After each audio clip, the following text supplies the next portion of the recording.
Hey there, everyone, and welcome back to a new episode of the Nearby Podcast. Oh my god!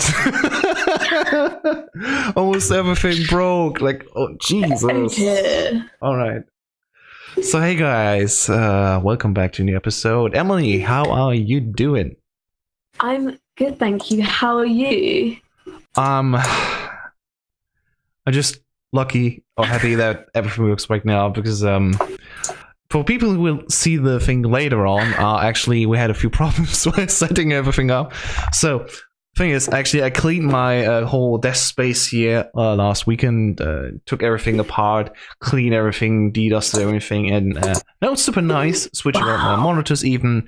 And the problem is that I was actually not like prepared to have everything running now again, and I wasn't expecting to have so many things just being broken.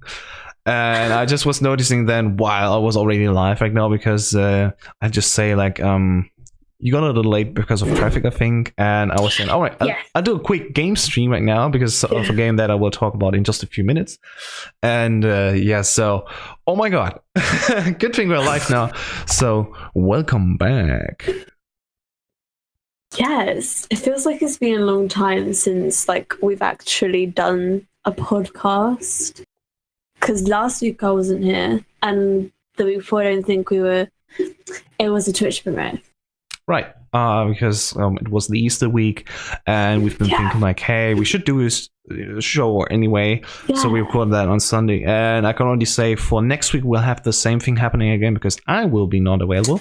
So we probably try to do an episode on the weekend, and you will get your Twitch premiere same time as usual on Wednesdays, 8 p.m. GMT. So that's just to name that.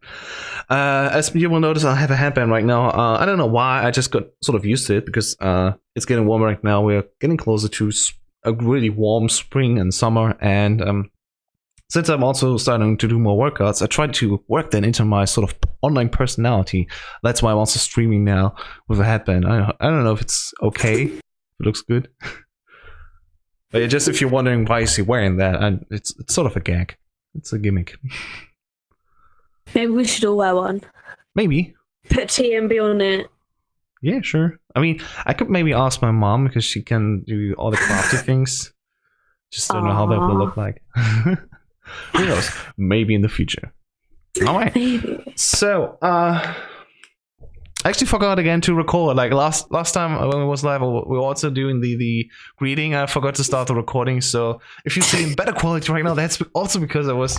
Oh my god, so many things are going wrong. But it's live, and people were sometimes saying like, "Why are you not doing sort of a recorded session all the time?" Because you have time to think about stuff. You have time to edit errors out or anything. But I think, especially because it's live, just so many like funny things are happening all around the show here, and we're having a good laugh and everything. We have positive vibes, even though things sometimes break, and I think that's just nice to have. So I'm keeping it in.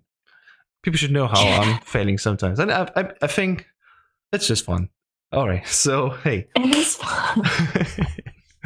Emily, you didn't have much chance to talk now. I'm very sorry for that. How are you doing? How was your day? I'm good, thanks. I've had a pretty hectic day. I went to university today, which is in London. And I finished in rush hour, so it took me about 3 hours just to get home. So Oh my god, okay. It's pretty hectic. But I guess that's London for you. I guess. But I've had a pretty hectic day. How about you, Howstairs? How's your day been?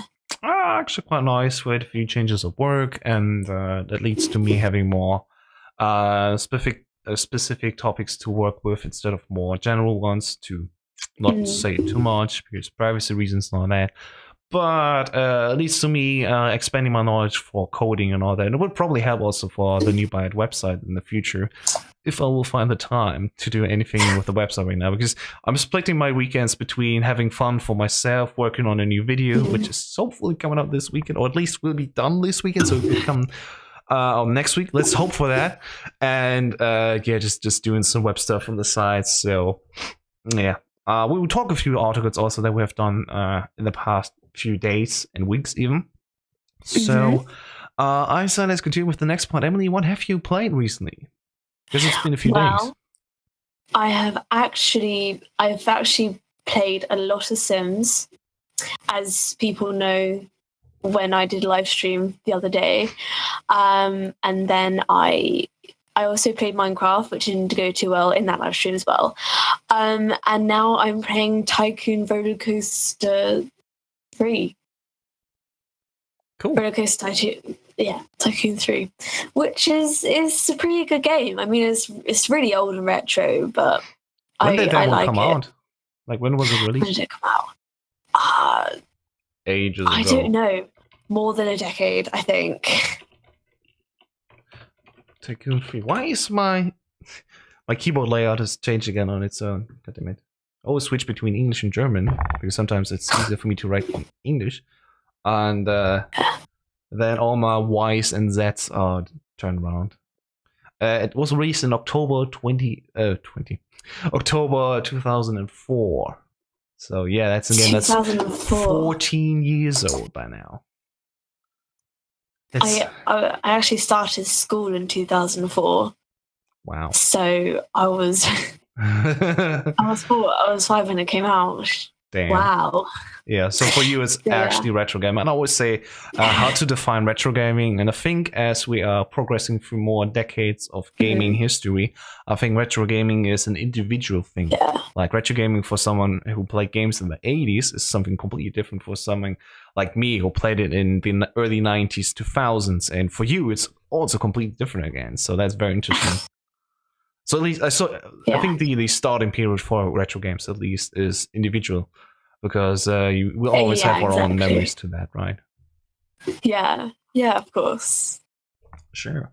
So what have you been playing, House Dust? What have I been playing? I've been falling back into the trap of The Division. Like, since Destiny 2 is like not that attractive anymore, I was playing some Division with Vidya Project, who we also had on the show. We played some more Rainbow Six together again, and we also like got back into the grind of The Division, which is not that bad, to be honest. Like, we're not doing, like, for example, one mission over and over again. We're going through all the content that is out right now. We are in the update 1.8. We'll have the update 1.81, I think, next week, which will bring, for example, also the Xbox One X enhancements to the game, which I will try out because I got also that game for Xbox, so I own it already on 3 platforms.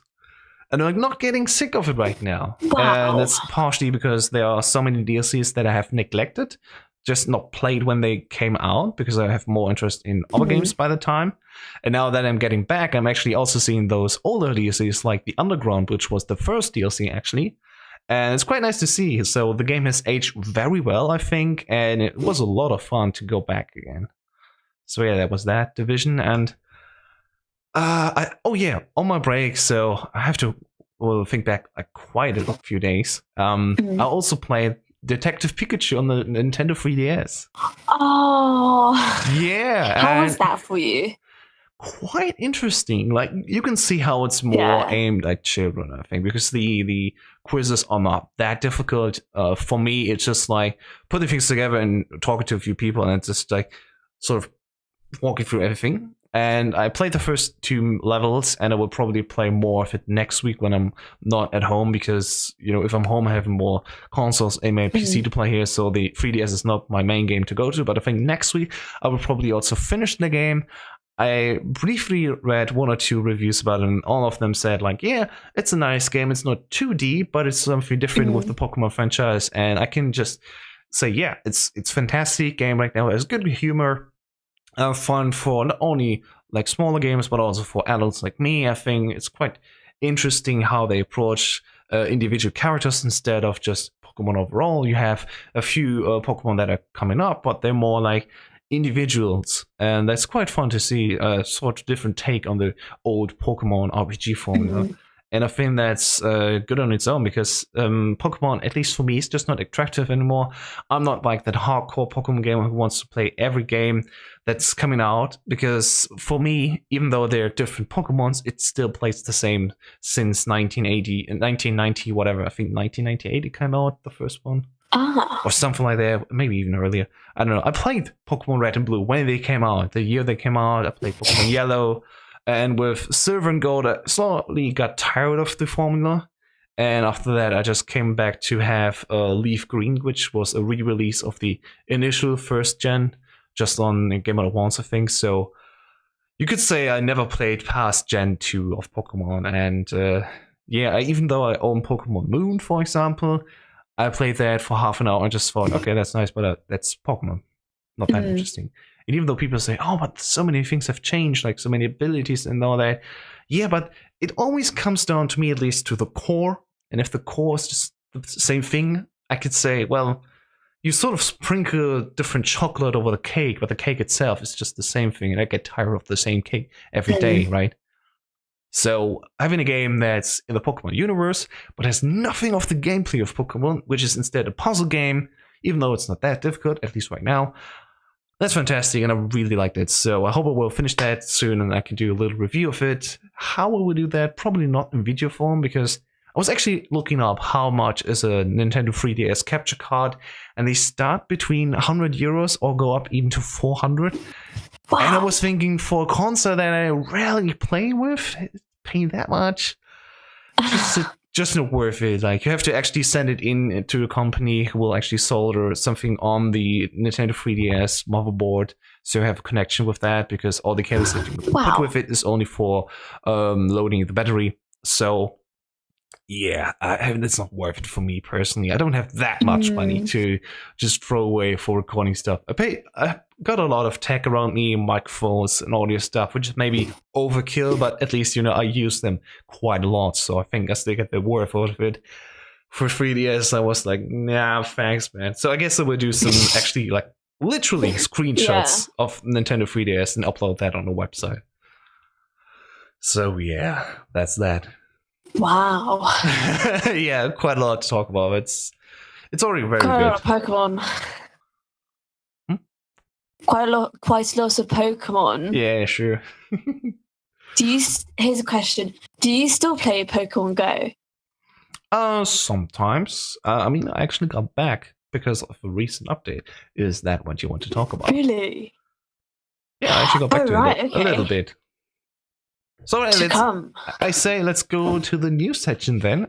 Yes. And let's talk about the thing that we sort of started with. It's not actually on top of all this, but we can pull it to the top. So we have two things. One that I saw that you posted, actually, or retweeted, and one article on our website. So if you go to the new Byte, you will still see an article from, I think, March 26th, and it is about Pokemon Go, and then it has a new quest system. And that quest system will finally unlock a way to get Mew, the 151st Pokemon, and sort of the final Pokemon of the first generation that nobody was able to get first for since release, actually. So it's finally available, and the quest system on its own actually is quite fun. So I'm not sure, do you want to say something about that, or should I just continue? Well, I just because Pokemon Go, they were actually encouraging, and rewarding players to actually pick up litter when they actually get something, like when they're actually playing out on the go. I think it's a really... You have to say first that is a sort of a timed event. Yeah. Right? Yeah. I think so. Because it's Earth Day on April 22nd. So it's not like, there's an update in Pokemon Go, and if you post a picture or something, if you pick up trash, that's not how that works. It's not an event still. So we missed the bridge a little bit. So yeah, it's an event for Earth Day. And I think that's quite good that Pokemon Go is encouraging that behavior. Yes. Especially thinking about how some places were left in the first summer. I was in some parks when the game came out, because it was fun to sit together with other, actually strangers that I've never talked to first, and just compare Pokemon.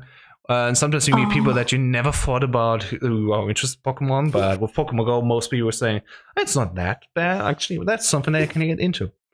And it's another thing, that Pokemon Go actually was a Pokemon game that had nothing to do with the RPG, and was also another great example how switching the core gameplay helps to revive a sort of franchise really a lot. So yeah, what it says here: to celebrate Earth Day on April 22nd, Pokemon Go will be challenging its players to pick up litter. The game's producer Niantic has partnered with a conservation organization called Mission Blue to push players towards local cleanup events, replete with in-game incentives. That's awesome. At the moment, It's very awesome. At the moment, only 4 such events are planned in the UK. 1 near Great. How do you say that? Yama? Right. In the article that I put in the doc. Let me post it again here. I will post it again for you here. It's in the Discord. Hang on. Yeah, sure. Another in Southend on Sea to New Brighton. What? Where is it? Please hold the line. We're having technical difficulties. Where are you in today? What are you trying to say? So in the third paragraph, right? Second line, second word. Great. What's it called? Yarmouth. Okay. I think that was a constellation of words that I haven't said like that. Because it's written like Yarmouth. And I was thinking like, that's not how you say it now. That can't be right. So that was why I was waiting for you to say Yarmouth. Yarmouth. Oh, there's lots of different places in Britain with just complicated pronunciations of words, like of these places. So yeah. So for the people watching this is sometimes what we do when the podcast ends and we're just exchanging words. I sometimes teach German words, how to pronounce them, and I would forget sometimes lessons how to speak English properly, especially with Tomb Raider, which is just that one. It's the one catchphrase that will always get me. So yeah, we have another one, Yarmouth. Yarmouth. Yeah. Okay. So yeah, guys, support Earth, collect trash, and if you're in the UK and near those locations, you will get also cool stuff in Pokemon Go. So that's that. Nice. Yeah. All right. Next on our list, we have actually stuff about PlayStation 5, but it's not quite how you think it is. So let's go over to. All right, this screen works. I'm glad that screen works. So Kotaku, or specifically Jason Schreier, has put out a PlayStation 5 article, and it was like already posting, yeah, PlayStation 5 is real, but it's only coming in 2020. And here's the thing: you actually have to read the article, and so to bring it down, Jason Schreier just wrote to a lot of game devs that he knew if they knew something about PlayStation 5 at all, like if there are dev kits or anything out there already, so we can sort of assume when there could be an announcement. Summer is coming, which means also E3 is coming, which is the most likely event to have PlayStation 5 revealed by Sony. And as it turns out, if I read that correctly, and if I remember correctly, it says like there are not actual PlayStation 5 plans right now, or if they are in the company, the people that Jason Schreier talked to didn't know about that. There's no plans. But yeah, I thought it's like the PS5 is highly anticipated. Not from anyone that I know, because let's be honest, right now, the gap between the PlayStation 3 and the gap between the PlayStation 4 was, I think, 8 years. And between the Xbox 360 and Xbox One was 9 years. And okay, so we're actually, both consoles came out in November, I think, 2013, which makes them 4.5 years old right now, which is not that old, right? And we already have a mid-generation upgrade. We have the PlayStation 4 Pro and the Xbox One X. And I think those two consoles can sustain the generation at least for 2 more years. So, as it says right now, a recent online rumor got people buzzing about a possible 2018 release of PlayStation 5, but that's probably not going to happen. In fact, from what we've heard, meaning Kotaku, the next PlayStation 5 is ways away. It may not arrive until 2020.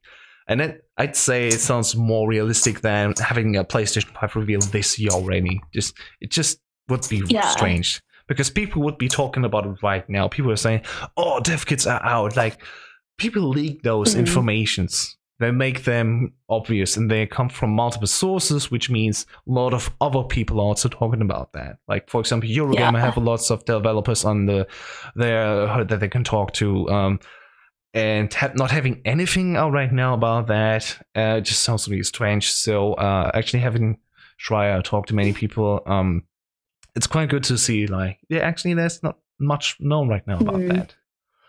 And people are developing, of course, for the PlayStation, and have also dev kits, but they're still working on the mid-generation as a base, sort of. So people would be expected to have a PlayStation 4 Pro, for example, and also support for the PlayStation 4. So even back to that old console. And as we know right now, I was also reading that article with high interest. It's quite long for what Kotaku does usually, because sometimes it's just like very short bits. And Schreier has actually put in some work, and I respect that from him. So he does really great stuff. He did great stuff for Destiny back in the day, because, I mean, right now it's not that much to talk about. And this is another thing where I'd say this man just deserves my respect. And I will pay for his book soon. I mean, I haven't read it yet. I haven't gotten it yet. It sounds like I pirated that book. I did not pirate that book. I would buy it properly. I'm very sorry if that came out wrong. God damn. Anyway, so just saying, like, it sounds really cool that he's just asking around and talking to a lot of people, and he also makes the difference clear. He's teaching the people about what are dev kits, and as it says in the article, which we'll link probably also in the show notes for this one, so you can read the whole thing yourself.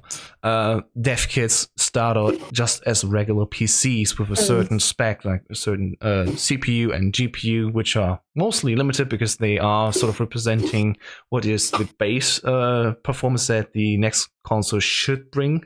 And if it goes even higher, that's good, but it's the first starting point, and those are just regular old PCs. Sometimes they already have a specific OS on them, so they have a higher already compatibility to what the original or, well, proper console OS will have. But yeah, they're just starting off as regular PCs. And yeah, I don't know, man. I just think it's quite neat that we have someone talking about that and asking around, like, if there's actually something out there, and it shows it's not actually. And it's very unlikely that we'll see anything before the year 2020. So, there's that. Alright, what's next on our agenda? Wait, what? What did you say? Agenda? That's the German way to say it, I guess. It's agenda. Agenda. Alright. So, next on our agenda, we have the game that I just played before we did the podcast, actually. And that is the Radical Heights game. So, what is Radical Heights? Radical Heights is sort of just another Battle Royale game. And it's also a Steam Early Access game. But I think it's still special because it's made from the guys that also made Lawbreakers. And the game, which is... It's sad to say it like that, but it's most known for a very cool game that sadly flopped, just to say it like that. It's literally dead after a half a year thing. Like, only a few thousands were playing it. It was already difficult to get into matches, and just a few months more and there were only a couple hundred people playing. And I think also development for Lawbreaker stopped. The first season is about to stop, I think. And as we see right now, Boss Key Productions, the studio behind that, has moved on now, and they just released yesterday Radical Heights, as I said before, is a Battle Royale game. And that game is, I mean, I could have mentioned that in this section where we talk about what we've played. I played that since yesterday. It's out since yesterday at the moment that we're doing the podcast live right now. So on Tuesday this week. And it's quite nice. It has 80s aesthetics. Actually, the lore behind the game is that it's happening in the year 2023, and there are participants in a TV show which is featuring that Radical Heights show, which is just like the Battle Royale movie. People are jumping onto a certain area, which is more like Hollywood Hills, and they're just doing the Battle Royale thing, like looting places, finding guns, shooting each other down until only one is left. The trick with one of that is you are also having an economy with that, with money, so you can gather money, pick up money from others, and even save money and grab that from the ATM, and use that money also to go to certain vending machines that will also give you weapons right away. So there's less random in this game. That's randomized loot. You can actually buy it, but you have some limitations with that. So, for example, you don't have unlimited space to go. You only have one weapon slot and one item slot, and you have to actually find weapon holsters and backpacks to open up more slots. So that's how the game limits itself also. It's quite interesting. It's the way I talk about it right now just is not fair, really. If you want to see it, it's the latest article right now on the website, and it will still be one of the latest articles on the website on thenewbyte.com. So don't worry, you can read up all about that. You can actually take a look at some screenshots that we did, and yeah, I can say yesterday when the game came out, it was quite broken, and now on day 2, it runs well better. Some people still have performance issues. I had a few on my own when the lobby started out, but in the game itself, when the actual match was running, it was quite good. Got nothing to complain about it. And it's so early access right now, I wouldn't really complain about much. Like, yes, there are way less textures in the game. Buildings are just blocks, sort of, to say, and I'm okay with that, right? They just started development on it 5 months ago, as Bosky said, so it's really, really early on, and it's an alpha version technically, so I'm gonna say for what they got us, now that it's been a bit better, now that so many people are playing it, it's getting a few fixes already, and it's now working quite good. Just what I want to say about it. I mean, Emily, you've seen us playing just before the show. What do you think about it? I think it's quite a good game. It looks fun to play. I don't know. Like, it kind of reminded me a bit of Fortnite. Yeah. But on how you went into the game, like how you start in the game. Like, it's quite cartoony. Like, it has some cel shaded characters. It has lots of bright colors. Exactly. Yeah. It does not have building in it, so that's good. There's no crafting like that. Yeah, true. And it's also free to play. So if you have a Steam account, you can get it for free right now, and you can try it out yourself. And the two of us should also do a live stream with that. I think that would be really fun. Yeah, it's quite easy to pick up. I don't know, maybe it's different for you, but it's quite easy to pick up. It's not as complex as PUBG, so you just pick up the weapon and you don't have to worry about any attachments. And it's less complex because there's no building in it. So you're just running around, and if you see someone, you shoot him, and you don't have to worry about him having suddenly a fort building up in front of you. So you're just running away. Which is also an update in Fortnite right now. And there's sort of an instant item which just builds a fort. Not really going into that because I just lost some real interest into Fortnite just because it's so crazy. I think I'm too old for it. It's so popular, but I think I'm just too old for it. I think I'm not fast enough anymore for it, or I just don't want to spend time to get better in it. I just play a different game and have more fun than that. I don't know, man. I play lots of Sims, and that's the only game I play. Yeah. I play others. See. But yeah, but I think Radical Heights still has a place in between Fortnite and PUBG. It's different enough. And if it gets like a few more patches, I mean, it already runs quite good. It's not like it needs those patches, just a few more updates so it looks a little nicer, there are more textures in that, which will just automatically come over time. And then I would really recommend it, actually, especially since it's for free. Yeah. I was about to say, like, it's a free game. Like, don't expect, like, really good graphics for now, because it was just like Fortnite. They went through like loads of really bad patches. Yeah. With like graphics and servers down and stuff like that. So yeah, that was fun. And I gotta say, it's good that they start out right away with free to play and the option to spend in-game, also real game money in that for cosmetic items, not gameplay changing items. Because Lawbreakers actually, I still think it had the problem that even though it wasn't like a $60 title, it was $40. it still was asking a little bit too much for what it gave the people at the start. And if they would have done it a little earlier into free to play, I don't know, but maybe that would have worked out a little better for them. Difficult to say. Looking back, I don't know, maybe it was just always gonna fail.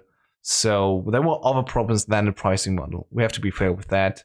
It was marketed as sort of a hardcore game. Only the pros can play it, and that is not good if you want to have many people play the game, because it just scares them away. And with Radical Heights, it's a completely different thing. They have no publisher. Boss Key Productions are publishing it themselves. And so it actually helps them if you just talk about it. And I think it's worth talking about it already.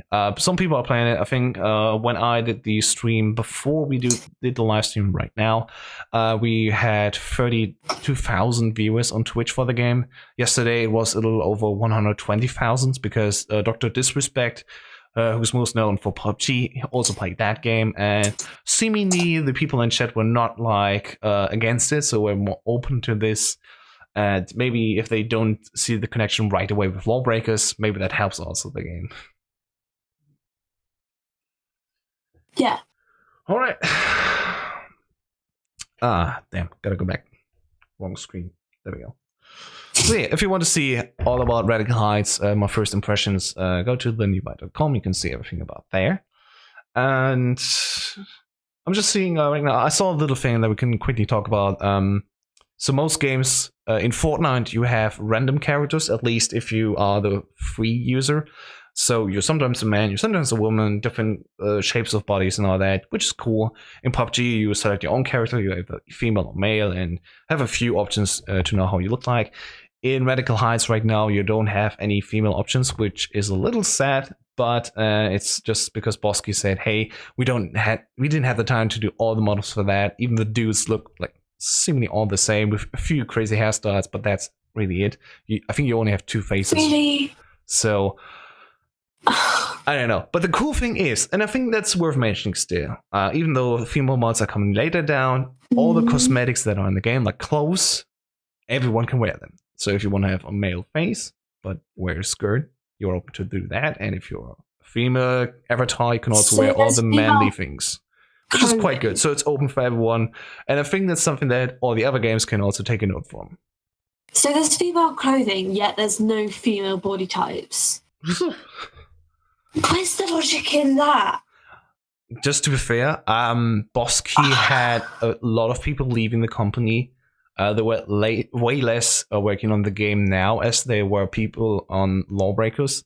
So if there are not that many staff, they have to focus on a few things before they can go live right now. And I also assume, this is an assumption, I think they had to go live right now or else Bosky would maybe shut down. So I have no proof for that. This is just an assumption. If they come out with the game in that early stage, maybe it's just to say, okay, we have something, it works sort of, so let's just go live and let's try to get some money back again so we can have the company running, right? So not having female models right now is, from my perspective, I'm a man, I don't know, not too bad. It will come later on. And the perspective that you can share all the clothes with whatever avatar you have will probably make up for a very colorful game for lots of self-expression, and that's quite cool. So I support that absolutely. So yeah. I don't know, it kind of annoys me that there's no female. Like I just thought like it was the same with the like Armor 3, or just like there was I don't think there was any in the base game. You had to like put a mod on Armor 3. Yeah. So yeah, that kind of thing annoys me. Because you know. And see, this is why we have a woman on the podcast and also tell how she feels. And I think it's awesome to have more than just my own perspective, especially because gaming is very male, although the statistics say it's like 50-50, but mostly vocal people are still males, which is kind of a shame. And let's tease that right away. I want to tease that. I also have a friend in the US, a female streamer, that I asked if she wants to be part of the show here. And she said yes, so we'll announce very soon who that is, and she will join us also for a podcast episode next to a video that I'll also plan for the future, but I don't know when that will happen. So yeah, just teasing that, guys. We'll have more girls on here. I'm looking forward to that because it's really interesting. Because from some mails you just get all the same answers on questions, and I think a female perspective always shakes things up, and that's good. It enriches the word free for everyone. But hey, I think we should continue on to another topic then, I guess. Exactly. All right. You can also say that. You don't need to write that in Discord. No, I wasn't writing that in Discord. No, okay, no. We should just let's carry on. What's the next one? There's a new malware that locks your files unless you pick what? Unless it just stops there. Hang on, let me just load it. My notes are not that complete. You play PUBG. Yeah, there's a PUBG ransomware, it's called, and it locks some files or all the files on your desktop. And you can see right now on the screenshot here from Kotaku, it's a very base thing, and it only asks you, it says you have to play PUBG for 1 hour and then all the files will unlock. Well, and in actuality, it's 3 minutes. And I mean, for that, it's more like a joke or something. Yeah. And apparently there's also a hidden code in the files, so you can unlock that even if you don't have PUBG. I assume it's a gag, but if you actually fall for that and see, oh god, I have PUBG ransomware and I don't have PUBG, there are ways to go around that. Just look them up on your phone. So but this is a thing that actually happens. Like, people thought it was funny to lock files and to force someone to play PUBG, which I actually don't know if that's illegal. It should be. Like, it should be against the law to it's do ransomware and malware, spend that. Yeah, right. That can't be legal. Just not 100% sure. So yeah, that's that. Quite funny, I'd say. More of a gag thing. Something else that also got around is another software update, and that's actually for Steam. And with that, we have a little problem on another side. Because there's a website called Steam Spy, which is running for a few years right now. And that's just collecting data from public profiles, public Steam profiles. And with that information, other people can see how sort of well a game is doing. Because if people play a game and it's shared on their website and their Steam profile, they can say, okay, this person plays, for example, GTA. We can say +1 for people playing GTA. And with that, over multiple million accounts that Steam has, we can sort of aggregate how many people that have Steam have also certain games, and we can see how well, for example, also a game has been sold. Because, well, of course, if some account owns a game, we can say that's one sale, right? Now, there's a change with the Steam profile settings, and actually, the standard now is that not your files are, or your information is public, but instead you start up with a private account and you actually have to opt in so that the information of, for example, games that you play will be available in public, and websites like Steam Spy can crawl that information from the web. Oh. So yeah. There's that. I hope Steam Spy will still be able to function in sort of realistic manner. It did a great job for many people because, let's say like that, if you can get information on how well other people are doing, like for example, if you see, hey, a certain genre of indie games, especially for indie developers, if you're asking yourself, what should my next game be, you can take a look at Steam Spy and see the latest games in that specific genre of games is working very well. Maybe it's worth my own time as an indie developer to go for that genre. But if you see like it's not running well because not many people have a game in that genre or just not playing that much, maybe you decide to go against that, right? So that information helps to sort of help other people make games that sort of fit better to the audience that they have in front of them. And yeah, so many things are actually beneficial to that. The funny thing is, of course, if you are an actual game developer, you will always get Steam sales information from Steam itself, so you of course know your own game, how well it sells, but of course it's just more interesting if you can also compare that to other people's games, right? So that will be basically stop for now, and I will have more information on that, more positive on that in the future. Yeah, meanwhile, it appears that AStats, another third-party stats site which gathers Steam data, is currently unable to reach user information such as owned games, presumably because all of that user data is now, by default, viewable only by friends. Yeah, so putting that back again. What's the next topic that I have here? I have the game on full screen right now. Oh, that topic. I love that. Can I say it? What? The next topic. You can. Yeah, go ahead. All right. Go ahead. I just wanted to ask. So, maybe you've heard about a little game called Enter the Gungeon, which is also a nice indie game. I say indie game. It's a small game published by Devolver Digital. I got it. And it's a dungeon crawler game with randomized dungeons where you actually are shooting guns with lots of crazy names. The enemies are even bullets and other guns and all that. And the game is just crazy about guns. Let's just put it like that. It's a bullet hell game, basically, within a dungeon system. And there's now a new update. And I like that because the new update features an item from Destiny 1. The most famous Gjallarhorn. Gjallarhorn? How do you pronounce it? Nobody knows. The internet is still arguing about that since 2014. Anyway, that weapon is actually coming out to the game, and it's called the Exotic. It looks exactly like an 8-bit pixel version of the Gjallarhorn, and it even uses the same name for the ammunition, which is Pack of Wolves. Pack of Wolves actually was the name of the special perk for the Gjallarhorn in Destiny. And if you see right now the live stream or video, I'm putting it up here.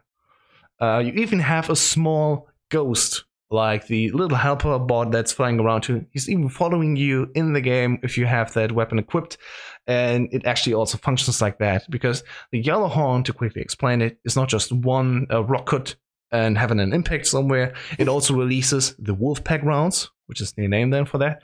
And these will follow other enemies. So the what's the name for it? If something splits off. Oh my god. I wouldn't know. Shrapnel?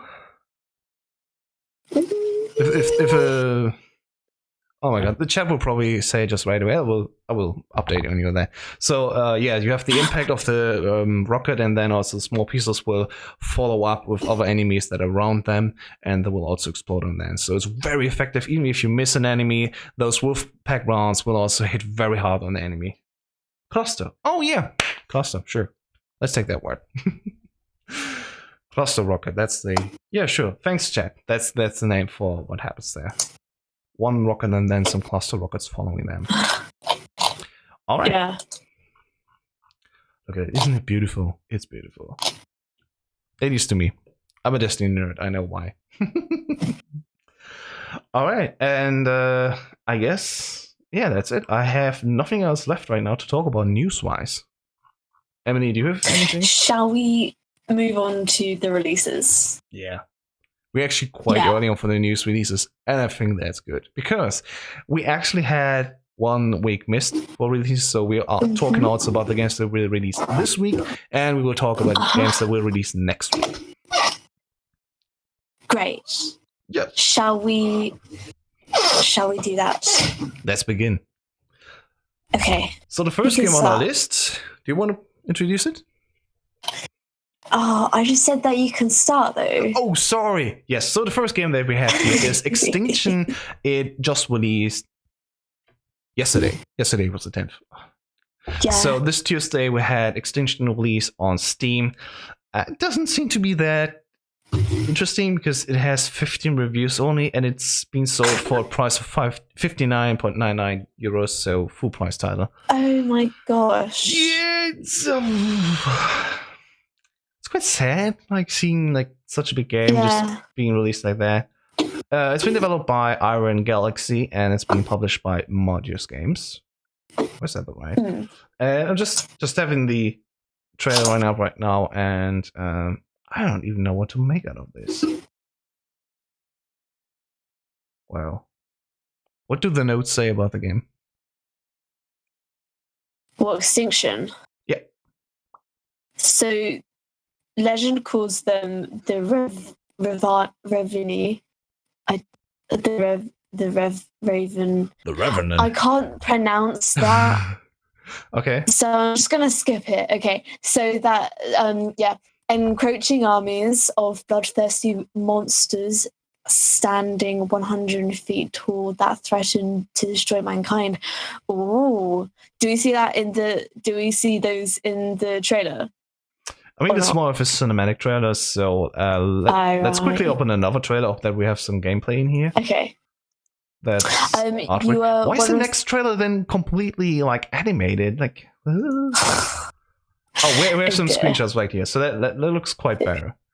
So from the screenshots, I'd say like, oh, it's a 3D game, hack and slash game, with even some giants, and the enemy types are called Raveni, I guess. Come on, let's talk a little bit about games.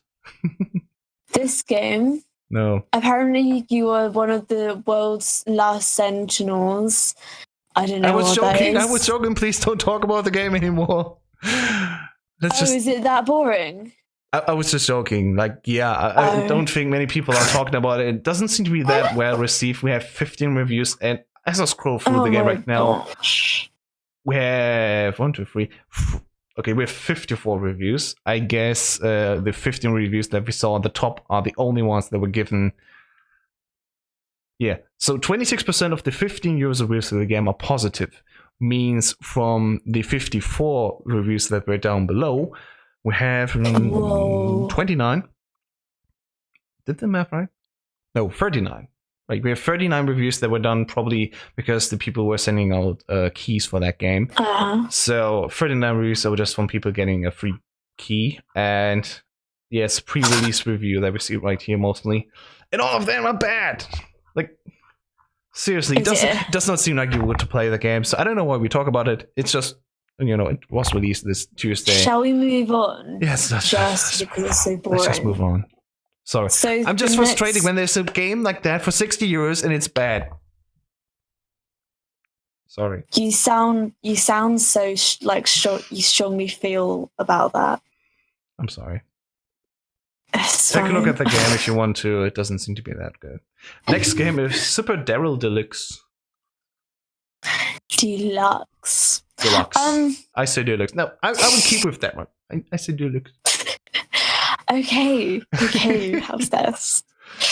But yeah, this is coming. Oh, it's out already apparently. From the 10th, it's on PC, PS4, and Switch, and on for 20 euros, which is nice. That's a nice price. But yeah, it actually looks quite good. But on Steam, it actually has 3 user reviews. So I'm not and it's an indie game, so there you go. Yeah. It doesn't look that popular, to be honest. Yeah, the art style in the trailer right now looks quite fun, I'd say. So it may not be popular, but maybe it's fun enough to be worth checking out. Yeah. Huh. Shall I describe it? Sure. So experience high school again in the Super Daryl Deluxe, the last totally normal high school themed RPG Vania you'll ever Vania. I don't know. If it's Vania, it's like Castlevania, let's say. So it's like a hack and slash game on a 2D plane. Just running about left, right, and slashing enemies. Yeah, that's it, I think. And it's a totally normal high school themed RPG Vania you'll ever want. Nice. All right, if it says so. For the trailer, I'd say it might be interesting enough. Was released yesterday, April 10th. Got 3 user reviews. I hope all of them are positive. Yes, they all are. Someone already has 22 hours in that game, and it's not a pre-release review, so okay, all right, sure. And so take a look at that. It's Super Daryl Deluxe, or Deluxe if you say it like me. Next up, we have Double Kick Heroes. Double Kick Heroes is released today on April 11th and has 18 mixed 18 reviews and is currently standing mixed. And it's another indie title released and developed by Headbang Club. And it's an early access game right now, so don't be alarmed about that. And I think I saw that one at Gamescom last year. I didn't play it myself, but I got a flyer or something like that, so I could read about that. And it seems to be like a metal game where you have to slash sort of Guitar Hero style certain keys. So you play a song, a metal song, and by playing that, you will activate guns, so you can shoot down enemies. I don't know. I see all sorts of enemies right now on screen. So if you see the trailer, that's just what you will get. You have a sort of music game, rhythm game, and you are trying to just, being active with your band on a road trip and trying to survive. There's even a story aspect to it. I'd say might be interesting enough to check it out. And it's right now available for €13.49 in euros. That's an offer right now, 10% off. Usually it costs $14.99. So, right now, looks interesting. Why not? Next game that we have seems to be even better, at least more positive right now. Also released today is Bombs Linger for €9.59. We have that game right now. I don't know what I should make out of this. Like, seems to be Bomberman. I think it also says Bomberman inspired in the game science. It looks okay. Yeah, like I wouldn't play it myself. No? No. Playing as a cowboy and throwing bombs around? Why not? I mean, it has 93% of this. Only 16 reviewers are positive, which is a good one. I guess it's a good game then. Yeah, at least for the people that like that sort of genre. It's out right now on Xbox One, Nintendo Switch, and Steam. Not PlayStation 4, interesting enough. And it's inspired by the likes of Bomberman and such. Developed by Mode 4 and published by Mode 4 / Plug-in Digital. Sort of a mixed indie review, I'd say. Halfway self-published, I guess. Alright. And next up we have Hellblade Senua's Sacrifice. And we can just...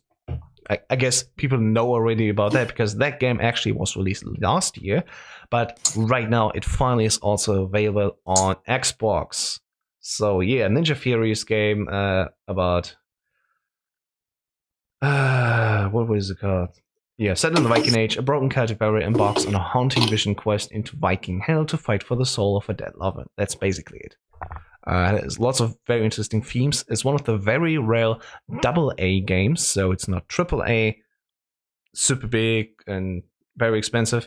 It actually costs $29.99 and right now on Xbox we have a limited offer for $26.99. So lots of praise for that game. Won lots of awards at the Video Game Awards, especially for the performance of the German actor right now. I don't know the name anymore, but a German lady plays the hero in this game. And yeah, her capturing of that character in the video game actually got also an award. And hey, that's nice. Supporting German devs. Because actually in the video game space, there are not that many German companies right now. And it's nice to see that someone from Germany got a nice award for that. Cool game. All right. So yeah, Xbox space, you have something to play right now. That's always cool, right? Next up, we have a game that will unlock tomorrow on April 12th, and that is called Vandals. It's developed by Cosmographic, Novlab, and Ex Nihilo, and it's published by Arte France. Arte usually is a TV station. Didn't know that they also do video games, I guess. And oh my god, the trailer is lagging right now. Emily, could you please take a look at the notes right now for the game, what it says? Oh, the trailer's not lagging.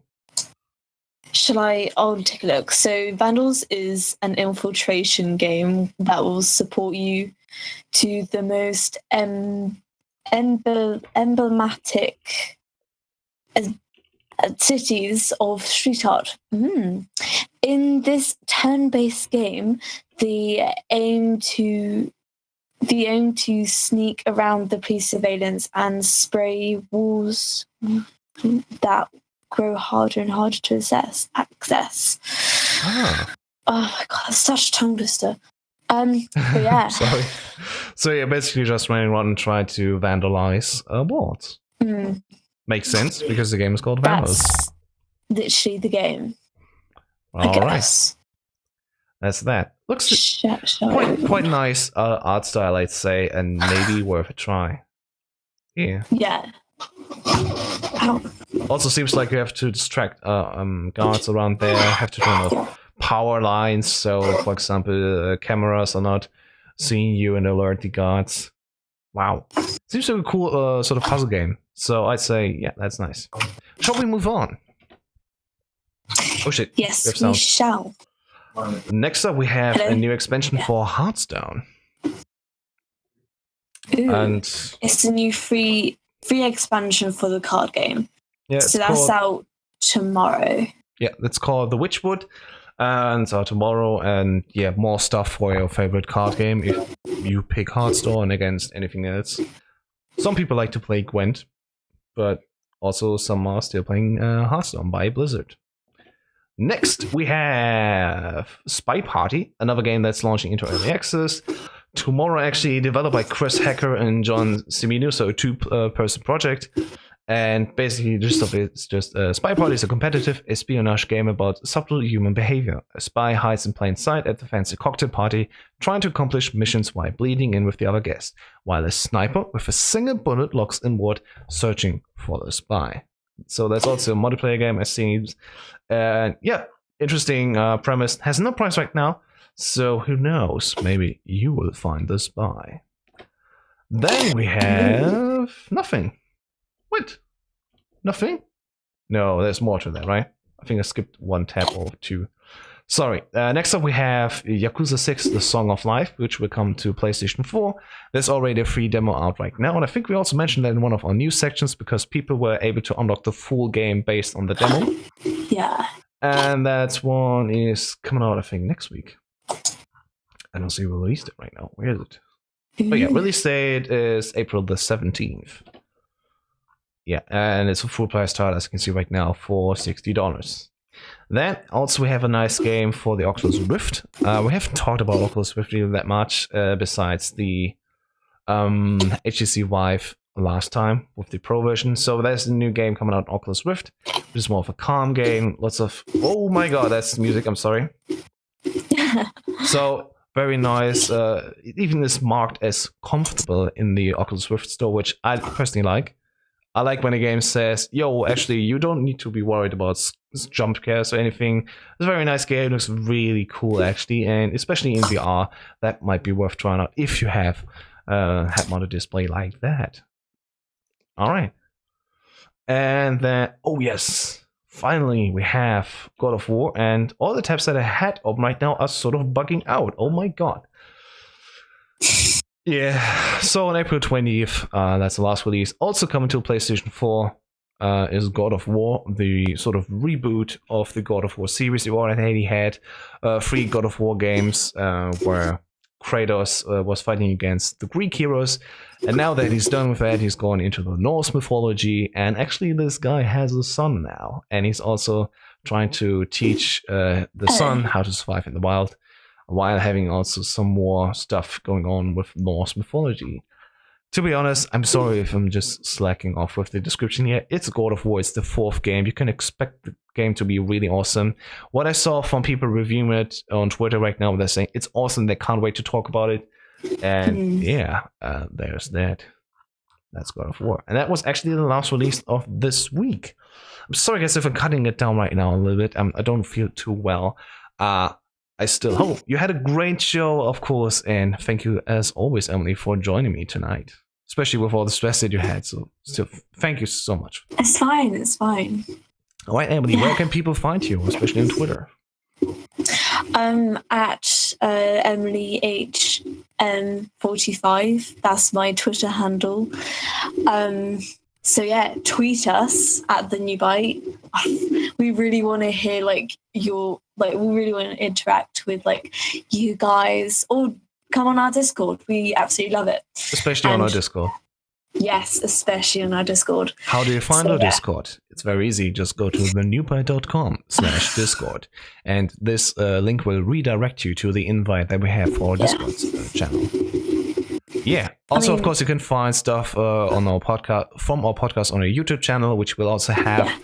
You can find that under thenewbyte.com/YT. And of course, on SoundCloud, you can also find the audio version of this podcast. So in case you're using podcast apps, like, for example, the iTunes podcast app, you can find us also on iTunes there. And that's everything where you can find us, of course, thenewbyte.com, and of course, thenewbyte.com/Discord for a Discord server. Join us here, join us there, and of course, have fun. And I hope we'll see you next week again for the next episode of The New Byte. My name is Haustest. Thank you so much for joining us. You can find my Twitter at twitter.com/Haustest, HAU5test. And that's that. Talk to us on our Discord. That's the most important thing. Just take that away. And then, have a good night, and I'll see you soon. Bye-bye. Bye.